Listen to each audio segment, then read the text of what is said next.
Good morning, Campfire crew. This is Tony checking in from the dining room. We have Mr. Scott Dobb with us again today.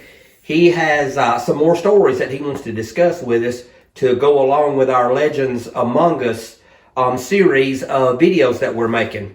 So today, Mr. Dobb has some very interesting information that he wants to share with us. So we asked Mr. Dobb if he could to come sit down and let's really have a good conversation. So without any more waiting, Mr. Dobb, take it away. Well, like I said, this kind of stuff is all new to me. I don't know how to act or what to say or how to look, and I can't look too pretty, but I'll just look. But it goes back. My grandson Scott Dobb did a video. I had no idea what he was doing.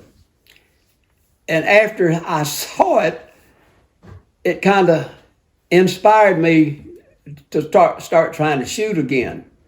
I don't want to just ag on this, but I feel like I need to tell you a little bit what my problems is. Through medical science, they have taken all of my strength away from me. And I didn't feel like I could ever be able to shoot a bow again. But then I got to watching these YouTube things, and this Jeff Phillips did a program about shooting lightweight bows and showed how well it penetrated and everything with heavy arrows. And then I got to watching Robert Carter. Both of these boys have been a real inspiration to me in watching these video things. But let me go back to where I started with my grandson, Scott Dobb. He's got just a few little things. If anyone can pull that up, and it will kind of get you started about how this YouTube started with me. And so, but what I want to talk to you about today is something that's people just can't believe that if your right eye is dominant, they don't believe that you can shoot a bow left-handed and your left eye is not dominant. But I know a man who was the best archer in the world, shot right-handed, but his left eye was dominant. And his name was Howard Hill. Now, anytime that I'll talk to you in these videos and I'll say Mr. Hill, I won't say just Howard Hill, other than I want you to know Howard Hill, the man. But this Howard Hill, the man, to me, is Mr. Hill. So he shot a bow all his life right-handed. When I say right-handed, you draw the bow with your right hand and the arrow comes under your right eye. That's right-handed. You shoot a left-handed, you pull the bow, the string, and the arrow comes under your left eye, and you pull it with your left hand. That's left hand shooting. So I talked to a man one time. He was doing a seminar. Fred Azabel, just like so many of my old archery friends has passed recently. He said you could not shoot a bow accurately if you didn't use your dominant eye. Well, my dominant eye is my right eye.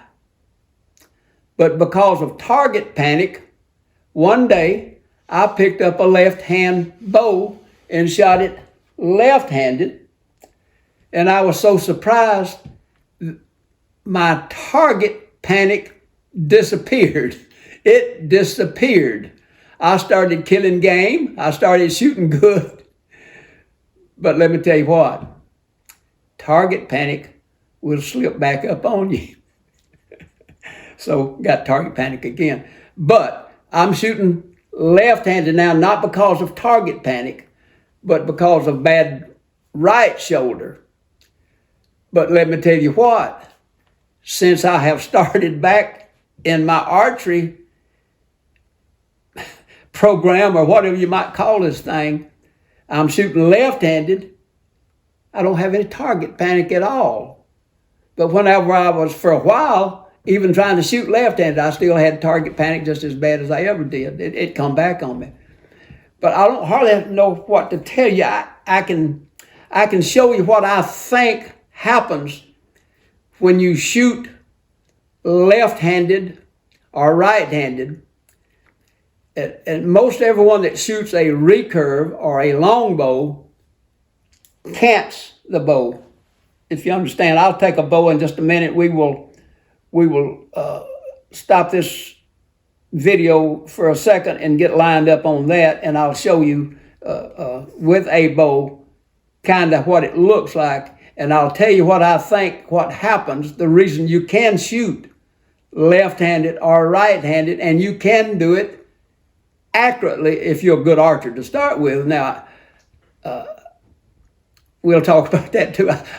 I'm not a good archer, but I'm trying hard to get back to being a good archer. So let's break this thing here, and I'm gonna get my little equipment here and just kind of show you what it really looks like.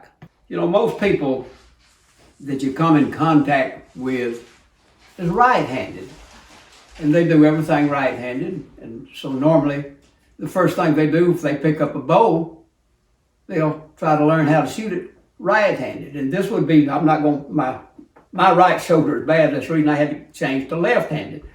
But they would take this and they would cant the bow, and they would draw it to their right eye, pulling with their left hand, and their left shoulder and everything was doing the job. And that's called right-handed shooting. And then if you shoot left-handed, you turn right around and you pull the bow, and you pull it with your left hand, and you pull it to your right eye, and you're seeing differently. If you turn the bow straight up and down, like you're shooting a gun with the sights, it will be absolutely different. It will be absolutely different. The sight picture will be different. But because you cant the bow, and I'll show you what happens when you cant that bow. That arrow comes like that. You're seeing it. Everything comes to the center of your sight picture, whether it's this way or whether it's that way. When you cant, it brings your sight picture, your dominant, your non-dominant eye.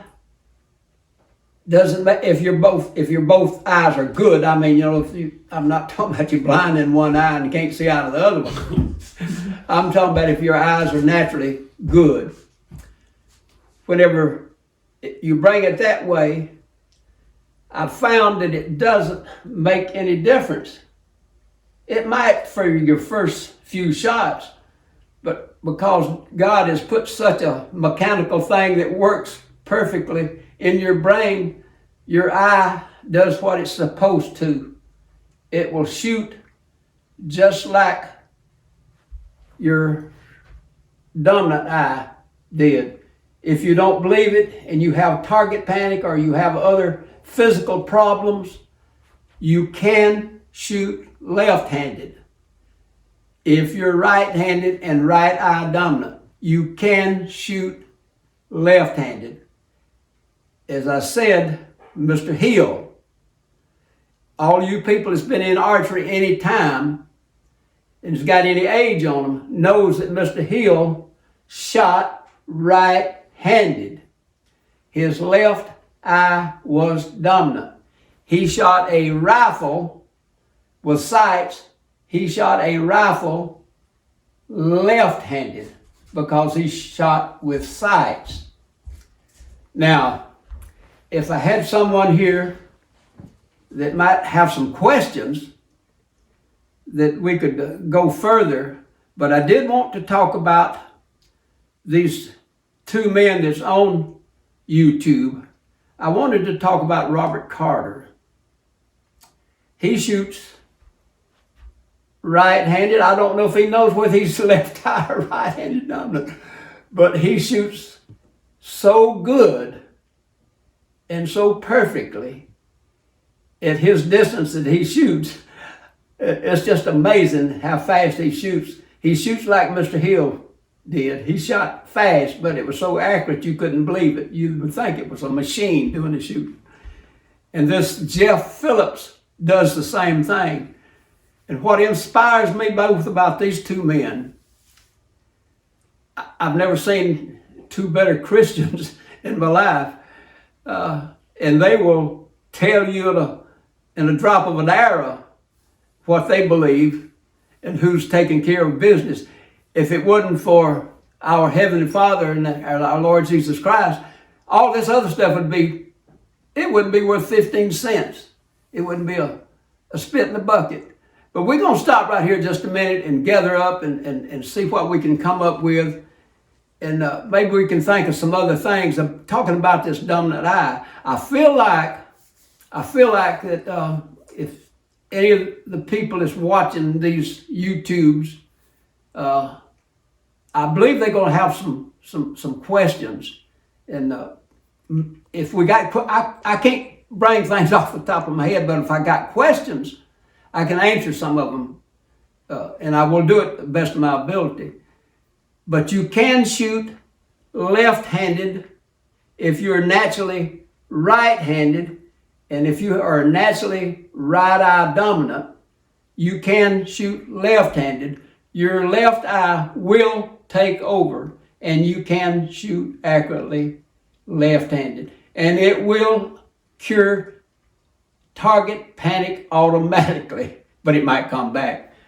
But it can be cured. If you don't believe it, ask Robert Carter. All right. Mr. Dobbs, we really appreciate you coming over today, and we love the stories that you tell. But before we go today, would you take just a few minutes and tell us about Hilligan stew? Well, I don't know if that's the correct name for it or not, but you know, I was talking a while ago that when we say Howard Hill, it's always Mr. Hill to me. Well, Mr. Hill was the one that showed us how to make Hilligan stew. And this is the story and how it got started. Mr. Hill and I organized the Creek Bowhunters Club at Vincent, Alabama in 1967. Well, after we got the archery range built, and I don't remember how many was at the first shoots that had joined the club, and maybe some other people from some of the other clubs and from Childersburg and different ones that came. We didn't give out trophies for the winners. We would, Mr. Hill would choose teams, and he would say like Randy, he called Randy the Indian, and he'd choose, everybody's on the Indian side, and he'd choose Steve's side. He actually called him the Irishman. I called him the other day in one of the videos the Englishman, but wasn't much difference. But now that's your two boys. My two sons. Steve is kind of light complexion like myself, and back then Randy was kind of dark complexion. So Indian, Irishman, and that was the teams. And so here's what he says. It says, now, next week after the tournament, everybody that can bring a Dutch oven. Now I had the Dutch ovens like Tony's got, where they got the lip on top of it, where you can put the hot ashes and everything on top of it. But he says, we'll build a fire early in the morning. We'll have our pit dug, and we'll build a fire and let our coals die down.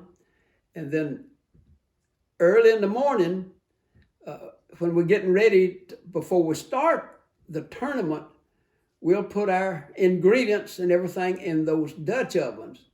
and he liked a lot of grease and everything. He would put him a little fat back in just about everything. We all do. And he would put his meat in there and let it get started in them hot coals. And then we'd cut up our carrots and vegetables and what else you wanted to put in. And that's what's called a Hilligan stew, when you just put everything in it. That's what I call a Hilligan stew. And so we would put that thing in, and we'd. Now some of the leads, if they didn't fit real good, we'd make up a little dough with wet, flour, and we'd put it around the edge of the cast iron. It got to be cast iron, don't you know?